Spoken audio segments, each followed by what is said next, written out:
Hi, ಎಲ್ಲರಿಗೂ ನಮಸ್ಕಾರ. ನಮ್ಮ ಕಪರ್ದಿನಿ ಸ್ಪೆಷಲ್ ಚಾನಲ್ಗೆ ಸ್ವಾಗತ. ನಾನು ಲಕ್ಷ್ಮಿ. ಎಲ್ಲರೂ ಹೇಗಿದ್ದೀರಾ? ನಾವಂತೂ ತುಂಬಾ ಚೆನ್ನಾಗಿದ್ದೀವಿ. ನೀವು ಕೂಡ ಚೆನ್ನಾಗಿದ್ದೀರಾ ಅಂತ ಭಾವಿಸ್ತಾ ಇದ್ದೀನಿ. ಇವತ್ತಿನ ಬ್ಲಾಗ್ ಬಂದುಬಿಟ್ಟು ನಾನು ತುಂಬಾ ಈಸಿಯಾಗಿ ಇನ್ಸ್ಟೆಂಟಾಗಿ ನಾನ್ ವೆಜ್ ರೆಸಿಪೀಸು ಯಾವ ಥರ ಮಾಡ್ಕೊಳ್ಳೋದು ಅಂತ ತೋರಿಸ್ತಾ ಇದ್ದೀನಿ. ಅದಕ್ಕೂ ಮುಂಚೆ ಪ್ಲೀಸ್ ನಮ್ಮ ಕಪರ್ದಿನಿ ಸ್ಪೆಷಲ್ ಚಾನಲ್ಗೆ ಸಪೋರ್ಟ್ ಮಾಡಿ, ಸಬ್ಸ್ಕ್ರೈಬ್ ಮಾಡಿ, ಲೈಕ್ ಮಾಡಿ, ಶೇರ್ ಮಾಡಿ, ಕಾಮೆಂಟ್ ಮಾಡಿ. ಬನ್ನಿ, ಇದು ಮಂಗಳವಾರದ ಬ್ಲಾಗ್ ಆಗಿರುತ್ತೆ. ಮಂಗಳವಾರ ಟ್ಯೂಸ್ಡೇ ಈವ್ನಿಂಗು ಸಿಕ್ಕಾಪಟ್ಟೆ ಮಳೆ ಬರ್ತಾಯಿತ್ತು ಇಲ್ಲೆಲ್ಲ. ಹಾಗಾಗಿ ತುಂಬಾ ಕೋಲ್ಡಾಗಿ ಚೆನ್ನಾಗಿತ್ತು. ಹಾಗಾಗಿ ಮಕ್ಕಳೆಲ್ಲ ಸ್ಪೈಸಿಯಾಗಿ ಖಾರವಾಗಿ ಏನಾದರೂ ನಾನ್ ವೆಜಲ್ಲಿ ಮಾಡಿಕೊಡು ಮಮ್ಮಿ ಅಂತ ಕೇಳಿದ್ರು.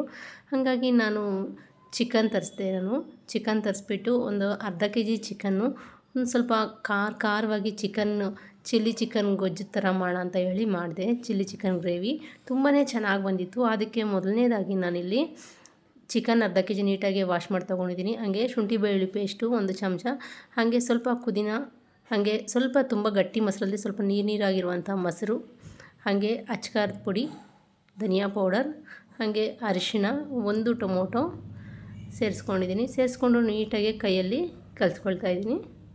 ನೀಟಾಗಿ ಒಂದು 2ರಿಂದ 3 ನಿಮಿಷ ನೀಟಾಗಿ ಕಲಿಸ್ಕೊಳ್ಳೋದ್ರಿಂದ ಈ ಗ್ರೇವಿ ಅಂತೂ ತುಂಬಾ ಟೇಸ್ಟಿಯಾಗಿರುತ್ತೆ. ತಪ್ಪದೇ ಈ ಥರ ಮಾಡ್ಕೊಳ್ಳಿ. ಒಂದು ವೇಳೆ ನೀವು ಈ ಟೈಮಲ್ಲಿ ಟೊಮೊಟೊ ಸೇರಿಸ್ಕೊಂಡಿಲ್ಲ ಅಂದರೆ ನೀವು ಮತ್ತೆ ಸೇರಿಸ್ಕೊಳ್ಳೋಕ್ಕಾಗಲ್ಲ. ಹಾಗಾಗಿ ಮಿಸ್ ಮಾಡದೆ ಈ ಟೈಮಲ್ಲಿ ನೀವು ಟೊಮೊಟೊ ಸೇರಿಸ್ಕೋಬೇಕಾಗುತ್ತೆ. ನೋಡಿ, ಚೆನ್ನಾಗಿ ನಾನು ಇಲ್ಲಿ ಮ್ಯಾರಿನೇಟ್ ಮಾಡ್ಕೊಂಡಿದ್ದೀನಿ ಚಿಕನ್ನು. ಇವಾಗ ಒಂದು ಇಡಿಯಷ್ಟು ನಾನಿಲ್ಲಿ ಸಣ್ಣದಾಗಿ ಕಟ್ ಮಾಡಿ ತೊಗೊಂಡಿರುವಂಥ ಈರುಳ್ಳಿಯನ್ನು ಸೇರಿಸ್ಕೊತಾ ಇದ್ದೀನಿ. ಈರುಳ್ಳಿ ಏನು ಜಾಸ್ತಿ ನೀಟಾಗಿ ಮ್ಯಾರಿನೇಟ್ ಮಾಡೋಕ್ಕೋಗಿಲ್ಲ, ಜಸ್ಟ್ ಆ ಥರ ಸೇರಿಸ್ಕೊಂಡು ಒಂದು ಸ್ವಲ್ಪ ಮಿಕ್ಸ್ ಮಾಡ್ಕೊಂಡಿದ್ದೀನಿ ಅಷ್ಟೇ. ಏಕೆಂದರೆ ಇದು ಫ್ಲೇವರ್ಗೋಸ್ಕರ ಇಲ್ಲಿ ನಾನು ಸೇರಿಸ್ಕೊಂಡಿರೋದು. ಮತ್ತು ನಾನು ಇನ್ನೊಂದು ಸಲ ಸೇರಿಸ್ಕೊತೀನಿ. ಹಾಗಾಗಿ ಸ್ವಲ್ಪ ಇಲ್ಲಿ ಸೇರಿಸ್ಕೊಂಡು ಈ ಥರ ಸ್ವಲ್ಪ ಮ್ಯಾರಿನೇಟ್ ಮಾಡ್ಕೊಂಡಿದ್ದೀನಿ. ಮ್ಯಾರಿನೇಟ್ ಮಾಡಿಕೊಂಡು ಸೈಡ್ಗೆ ಇಟ್ಕೊಂಡೆ. ಅಷ್ಟರಲ್ಲಿ ಮತ್ತೆ ಯಾವಾಗೂ ಬಂಟುದಿರೋದೇ ಅಲ್ವಾ, ಅಷ್ಟೊತ್ತಿಗಾಗಲೇ 6 o'clock ಆಗಿತ್ತು. ಅವನಿಗೆ ತುಂಬಾ ಹೊಟ್ಟೆ ಹಸಿತೈತೆ ಮಮ್ಮಿ, ನನಗೆ ಏನಾದರೂ ಮಾಡ್ಕೊಂಡು ಇದಕ್ಕೆ ಇನ್ಸ್ಟೆಂಟಾಗಿ ಈರುಳ್ಳಿ ಟೊಮೊಟೊ ಎಲ್ಲ ಕಟ್ ಮಾಡಿರೋದಿತ್ತು. ಹಾಗಾಗಿ ಸ್ವಲ್ಪ ಫ್ರೈ ಮಾಡಿಕೊಂಡು ಸ್ವಲ್ಪ ಬ್ರೆಡ್ ಟೋಸ್ಟ್ ಥರ ಮಾಡಿಕೊಟ್ಟೆ ಅವನಿಗೆ. ಒಂದು ಬ್ರೆಡ್ ಟೋಸ್ಟ್ ಒಂದು ಮಾಡಿಕೊಟ್ಬಿಟ್ಟು ಮತ್ತು ನಾನು ಇದ್ರ ಜೊತೆಗೆ ಸ್ವಲ್ಪ ಚಿಕನ್ ಗ್ರೇವಿ ಜೊತೆಗೆ ಸ್ವಲ್ಪ ಬಿರಿಯಾನಿ ಮಾಡ್ಕೊಳ್ಳೋಣ ಅಂತ ಹೇಳ್ಬಿಟ್ಟು ಸ್ವಲ್ಪ ಬಿರಿಯಾನಿ ಕೂಡ ಮಾಡಿಕೊಂಡೆ. ಹಾಗೆ ಬಿರಿಯಾನಿಗೆ ಮೊದಲನೇದಾಗಿ ಒಂದು ಕುಕ್ಕರ್ ತೊಗೊಂಡು ಚಿಕನ್ ಎಲ್ಲ ನೀಟಾಗಿ ವಾಶ್ ಮಾಡಿ ರೆಡಿ ಮಾಡಿ ಇಟ್ಕೊಂಡಿದ್ದೀನಿ ಆಲ್ರೆಡಿ. ಕುಕ್ಕರ್ಗೆ ನಾವು ಸ್ವಲ್ಪ ಎಣ್ಣೆಯನ್ನು ಸೇರಿಸ್ಕೊತಾ ಇದ್ದೀನಿ. ಹಾಗೆ ಎಣ್ಣೆ ಬಿಸಿ ಆದ ನಂತರ ಪಲಾವ್ ಎಲೆ, ಕಸೂರಿ ಮೇಥಿ, ಹಾಗೆ ಚಕ್ಕೆ, ಲವಂಗ, ಸ್ವಲ್ಪ ಸೋಂಪು ಸೇರಿಸ್ಕೊಂಡಿದ್ದೀನಿ. ಸೇರಿಸ್ಕೊಂಡು ಚೆನ್ನಾಗಿ ಫ್ರೈ ಆಗೋದಕ್ಕೆ ಬಿಡ್ತಾಯಿದ್ದೀನಿ. ಚೆನ್ನಾಗಿ ಫ್ರೈ ಆದ ನಂತರ ನಾನಿಲ್ಲಿ ಶುಂಠಿ ಮತ್ತು ಬೆಳ್ಳುಳ್ಳಿ ಪೇಸ್ಟು 1.5 ಚಮಚವನ್ನು ಸೇರಿಸ್ಕೊತಾ ಇದ್ದೀನಿ. ಸೇರಿಸ್ಕೊಂಡು ಅದು ಕೂಡ ಹಸಿ ಸ್ಮೆಲ್ ಹೋಗಿದ ನಂತರ ನಾನು 3 ಮೀಡಿಯಮ್ ಸೈಜು ಈರುಳ್ಳಿಯನ್ನು ಸೇರಿಸ್ಕೊಂಡಿದ್ದೀನಿ, ಸ್ಲೈಸಸ್ ಆಗಿ ಕಟ್ ಮಾಡಿ. ಹಾಗೆ ಒಂದು 3 ಹಸಿರು ಮೆಣಸಿನ್ಕಾಯಿನ ಕೂಡ ಸೇರಿಸ್ಕೊಂಡು ಸ್ವಲ್ಪ ಕಲರ್ ಚೇಂಜ್ ಆಗೋ ತನಕ ಫ್ರೈ ಮಾಡ್ಕೊಂಡಿದ್ದೀನಿ.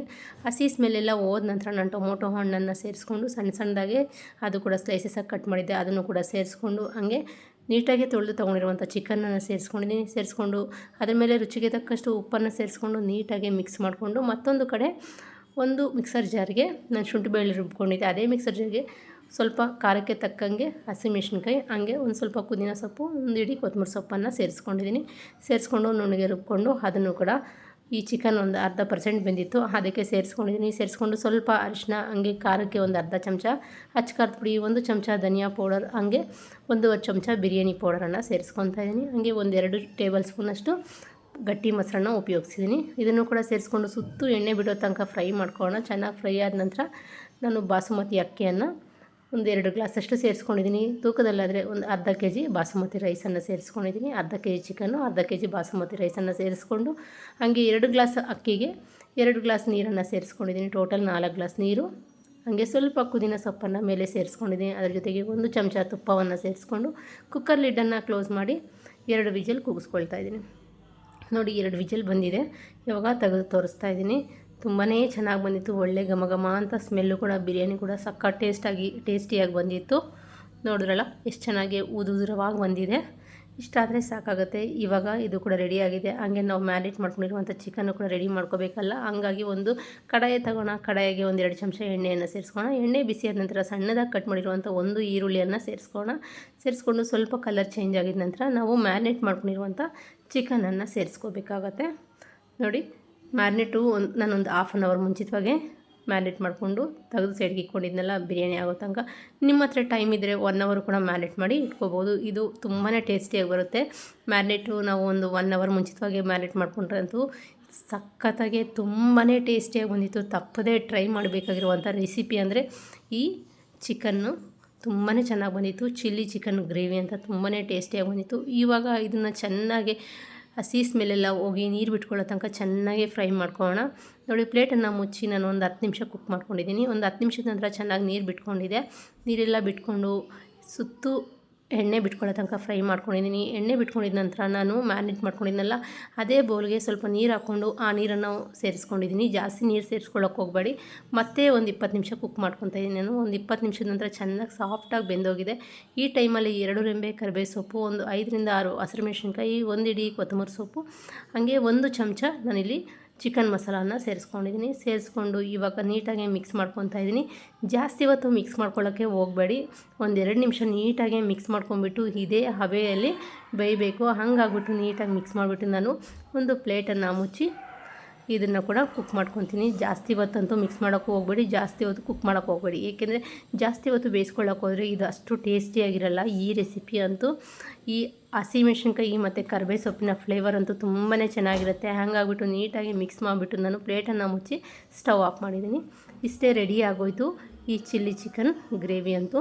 ಇವಾಗ ಬಿರಿಯಾನಿ ಸರ್ವ್ ಮಾಡ್ಕೊತಾ ಇದ್ದೀನಿ. ಚಿಲ್ಲಿ ಚಿಕನ್ನು ಇನ್ನು ಸ್ವಲ್ಪ ಹೊತ್ತಿಂದ ಸರ್ವ್ ಮಾಡ್ಕೊಳ್ಳೋಣ.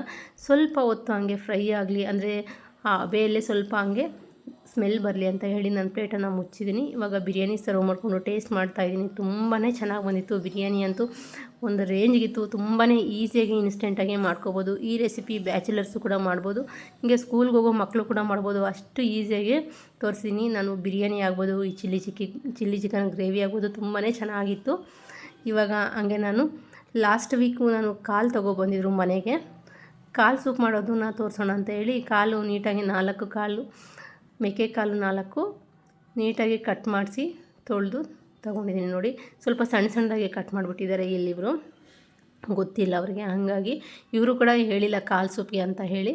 ನಾನು ಒಂದು ಕುಕ್ಕರ್ ತೊಗೊಳ್ತಾ ಇದ್ದೀನಿ. ಕುಕ್ಕರ್ಗೆ 2 ಟೇಬಲ್ ಸ್ಪೂನ್ ಎಣ್ಣೆಯನ್ನು ಸೇರಿಸ್ಕೊತಾ ಇದ್ದೀನಿ. ಎಣ್ಣೆ ಬಿಸಿಯಾದ ನಂತರ ನಾನಿಲ್ಲಿ ನೀಟಾಗಿ ತೊಳೆದು ಈ ಮೇಕೆ ಕಾಲನ್ನು ಸೇರಿಸ್ಕೊಳ್ಳೋಣ. ಸೇರಿಸ್ಕೊಂಡು ಇವಾಗ ಇದನ್ನು ಚೆನ್ನಾಗಿ ಮಿಕ್ಸ್ ಮಾಡ್ಕೋಬೇಕಾಗುತ್ತೆ. ನೋಡಿ, ಚೆನ್ನಾಗಿ ಮಿಕ್ಸ್ ಮಾಡ್ಕೊತಾ ಇದ್ದೀನಿ. ಇದು ಯಾವುದೇ ಥರ ಹಸಿ ಸ್ಮೆಲ್ಲು ಆ ಥರ ಏನೂ ಇರೋದಿಲ್ಲ. ಚೆನ್ನಾಗಿ ಮಿಕ್ಸ್ ಆಗಿದ ನಂತರ ನಾನು ಇದಕ್ಕೆ ರುಚಿಗೆ ತಕ್ಕಷ್ಟು ಉಪ್ಪು, ಹಾಗೆ ಸ್ವಲ್ಪ ಅರಿಶಿನ ಸೇರಿಸ್ಕೊಳ್ಳೋಣ. ಸೇರಿಸ್ಕೊಂಡು ಮತ್ತೊಮ್ಮೆ ಮಿಕ್ಸ್ ಮಾಡ್ಕೊಳ್ಳೋಣ. ನೀಟಾಗಿ ಮಿಕ್ಸ್ ಮಾಡಿಕೊಂಡು ಇವಾಗ ನೀರನ್ನು ಸೇರಿಸ್ಕೊಳ್ಳೋಣ. ನಾವು ಮಾಂಸ ಎಲ್ಲ ಮುಳುಗೋ ತನಕ ನೀರನ್ನು ಸೇರಿಸ್ಕೋಬೇಕಾಗುತ್ತೆ. ನೋಡಿ, ಮಟನ್ ಎಲ್ಲ ಕರೆಕ್ಟಾಗಿ ಮುಳುಗಿದೆ. ಇಲ್ಲಿ ತನಕ ನೀರನ್ನು ಸೇರಿಸ್ಕೊಂಡು ಮೀಡಿಯಮ್ ಸೈಜಲ್ಲಿ ಕಟ್ ಮಾಡ್ಕೊಂಡಿರುವಂಥ ಈರುಳ್ಳಿ ಒಂದನ್ನು ಸೇರಿಸ್ಕೊತಾ ಇದ್ದೀನಿ. ಸೇರಿಸ್ಕೊಂಡು ಇವಾಗ ಚೆನ್ನಾಗಿ ಮಿಕ್ಸ್ ಮಾಡಿಬಿಟ್ಟು ಕುಕ್ಕರ್ ಲಿಡ್ಡನ್ನು ಕ್ಲೋಸ್ ಮಾಡಿ ಒಂದು 5ರಿಂದ 6 ವಿಜಲ್ ಕೂಗಿಸ್ಕೊಳ್ಳೋಣ.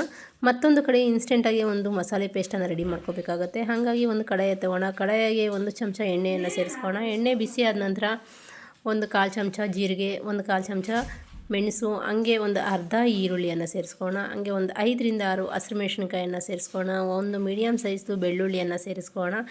ಸೇರಿಸ್ಕೊಂಡು ಹಂಗೆ ಸ್ವಲ್ಪ ಪುದೀನ ಸೊಪ್ಪನ್ನು ಕೂಡ ಸೇರಿಸ್ಕೊಳ್ಳೋಣ. ಸೇರಿಸ್ಕೊಂಡು ಒಂದು ಸ್ವಲ್ಪ ಕೊತ್ತಂಬರಿ ಸೊಪ್ಪು ಕೂಡ ಸೇರಿಸ್ಕೊಂಡು ಚೆನ್ನಾಗಿ ಫ್ರೈ ಆದ ನಂತರ ಇವಾಗ ಲಾಸ್ಟಲ್ಲಿ ನಾವು ಧನಿಯಾವನ್ನು ಸೇರಿಸ್ಕೊಳ್ಳೋಣ. ಧನಿಯಾ ಕಾಳನ್ನು ಸೇರಿಸ್ಕೊಂಡು ಚೆನ್ನಾಗಿ ಮಿಕ್ಸ್ ಮಾಡೋಣ. ಮಿಕ್ಸ್ ಆಗಿದೆ ನೋಡಿ ಚೆನ್ನಾಗಿ. ಆದಷ್ಟು ಸ್ವಿಮ್ಮಲ್ಲೇ ಇಟ್ಕೊಂಡು ಫ್ರೈ ಮಾಡ್ಕೊಳ್ಳಿ. ಸೀದೋಗಿಬಿಟ್ರೆ ಫ್ಲೇವರ್ ಚೆನ್ನಾಗಿರಲ್ಲ ಚಟ್ನಿ ಇದು ಮಸಾಲೆದು. ಹಾಗಾಗಿ ಇವಾಗ ಸ್ಟವ್ ಆಫ್ ಮಾಡಿಬಿಟ್ಟು ಕಂಪ್ಲೀಟ್ ತಣ್ಣಗಾದ ನಂತರ ಒಂದು ಮಿಕ್ಸರ್ ಜಾರಿಗೆ ಸೇರಿಸ್ಕೊಳ್ಳೋಣ. ನೋಡಿ, ಕಂಪ್ಲೀಟಾಗಿ ಮಿಕ್ಸರ್ ಜಾರ್ಗೆ ಸೇರಿಸ್ಕೊಂಡು ನುಣ್ಣಗೆ, ನಮಗೆ ಎಷ್ಟು ನುಣ್ಣಗಾಗುತ್ತೋ ಅಷ್ಟು ನುಣ್ಣಗೆ ರುಬ್ಕೋಬೇಕಾಗತ್ತೆ. ಮತ್ತೊಂದು ಕಡೆ ಈ ಕಾಲು ಸೂಪು ಕೂಡ ಚೆನ್ನಾಗಿ ರೆಡಿಯಾಗಿದೆ. ನೀಟಾಗಿ ಬೆಂದುಬಿಟ್ಟು ನೋಡಿ ಚೆನ್ನಾಗಿ ಬೆಂದಿದೆ. ನೀರು ಕೂಡ ಸ್ವಲ್ಪ ಕಮ್ಮಿ ಆಗಿದೆ. ಇವಾಗ ನುಣ್ಣಗೆ ರುಬ್ಕೊಂಡಿರುವಂಥ ಮಸಾಲೆ ಪೇಸ್ಟನ್ನು ಕೂಡ ಸೇರಿಸ್ಕೊಳ್ಳೋಣ. ಸೇರಿಸ್ಕೊಂಡ್ಬಿಟ್ಟು ಇವಾಗ ಅದೇ ಮಿಕ್ಸರ್ ಜಾರ್ಗೆ ನೀರನ್ನು ಸೇರಿಸ್ಕೊಳ್ಳೋಣ. ಒಂದು ಮಿಕ್ಸರ್ ಜಾರಷ್ಟು ನೀರನ್ನು ಸೇರಿಸ್ಕೊಂಡಿದ್ದೀನಿ. ನೀವು ನೀರು ನೋಡಿಕೊಂಡು ಕೂಡ ಸೇರಿಸ್ಕೋಬೋದು. ನೋಡಿದ್ರಲ್ಲ, ಕಂಪ್ಲೀಟಾಗಿ ನೀರೆಲ್ಲ ಸೇರಿಸ್ಕೊಂಡು ಇವಾಗ ಮುಟ್ಕೊಂಡು ತೋರಿಸ್ತಾ ಇದ್ದೀನಿ. ಸ್ವಲ್ಪ ಬೆಂದಿದೆ, ಇನ್ನೂ ಒಂದು 1/2% ಬೇಯಬೇಕು. ಹಾಗಾಗಿ ಇವಾಗ ಕಂಪ್ಲೀಟಾಗಿ ಮಿಕ್ಸ್ ಮಾಡಿಕೊಂಡು ಇವಾಗ ಕರೆಕ್ಟಾಗಿ ಉಪ್ಪು ಖಾರ ಕರೆಕ್ಟಾಗಿದೆಯಾ ಇಲ್ವ ಅಂತ ಟೇಸ್ಟ್ ನೋಡ್ಕೊಂಬಿಟ್ಟು ಮತ್ತೆ ಕುಕ್ಕರ್ ಲಿಡ್ಡನ್ನು ಕ್ಲೋಸ್ ಮಾಡಿಬಿಡೋಣ. ಕ್ಲೋಸ್ ಮಾಡಿ ಇವಾಗ ಒಂದು 5 ವಿಜಿಲ್ ಕೂಗಿಸ್ಕೋಬೇಕಾಗತ್ತೆ. ನೋಡಿ, 5 ವಿಜಿಲ್ ಬಂದಿದೆ. 5 ವಿಜಿಲ್ ಬಂದಿದ್ದ ನಂತರ ನಾನು ಸ್ಟವನ್ನು ಆಫ್ ಮಾಡಿ ಕುಕ್ಕರ್ ಲಿಡ್ಡನ್ನು ಓಪನ್ ಮಾಡಿ ತೋರಿಸ್ತಾ ಇದ್ದೀನಿ. ನೋಡಿ ಎಷ್ಟು ಚೆನ್ನಾಗಿ ಬಂದಿದೆ ಅಂತ. ತುಂಬಾ ಕಲರ್ಫುಲ್ಲಾಗಿ ತುಂಬಾ ಚೆನ್ನಾಗಿ ಬಂದಿತ್ತು. ಇದು ಇಡ್ಲಿ ದೋಸೆ ಜೊತೆ ಕೂಡ ಸರ್ವ್ ಮಾಡ್ಕೋಬೋದು. ಈ ಕಾಲು ಸೂಪು ನೋಡಿ ಎಷ್ಟು ಚೆನ್ನಾಗಿ ಬೆಂದಿದೆ ಅಂತ, ಸಾಫ್ಟಾಗಿ ಬೆಂದಿದೆ. ಈ ಥರ ಮಾಡ್ಕೊಂಡು ಕುಡಿಯೋದ್ರಿಂದ ತುಂಬಾ ಒಳ್ಳೆಯದು. ಮತ್ತು ಬಾಣಂತಿರ್ಗಂತೂ ಮಾಡಿಸಿದ ಕಾಲು ಸೂಪ್ ಅಂತಲೇ ಹೇಳ್ಬೋದು. ಹೆಲ್ದಿ ರೆಸಿಪಿ ಕೂಡ, ತಪ್ಪದೆ ನೀವು ಕೂಡ ಟ್ರೈ ಮಾಡಿ. ಇವಾಗ ನಾನೊಂದು ಬೌಲ್ಗೆ ಸರ್ವ್ ಮಾಡ್ಕೊತಾ ಇದ್ದೀನಿ. ತುಂಬಾ ಚೆನ್ನಾಗಿ ಬಂದಿತ್ತು ನೋಡಿ, ನೋಡೋಕ್ಕೂ ಕೂಡ ತುಂಬಾ ಚೆನ್ನಾಗಿದೆ. ತಪ್ಪದೆ ನೀವು ಕೂಡ ಒಮ್ಮೆ ಟ್ರೈ ಮಾಡಿ, ಹೇಗೆ ಬಂದಿತ್ತು ಅಂತ ಕಾಮೆಂಟ್ ಮೂಲಕ ಕಾಮೆಂಟ್ ಮಾಡಿ. ಹಾಗೆ ನೀವು ಯಾವ ರೀತಿ ಕಾಲು ಸೂಪನ್ನು ಮಾಡ್ತೀರಾ ಅಂತ ಕೂಡ ನನಗೂ ಕೂಡ ಕಾಮೆಂಟಲ್ಲಿ ತಿಳಿಸಿ, ನಾನು ಕೂಡ ಟ್ರೈ ಮಾಡ್ತೀನಿ. ಹಾಗೆ ಕಂಪ್ಲೀಟ್ ವಿಡಿಯೋ ನೋಡಿದ ಪ್ರತಿಯೊಬ್ಬರಿಗೂ ಮನಸ್ಫೂರ್ತಿಯಾಗಿ ಥ್ಯಾಂಕ್ ಯು.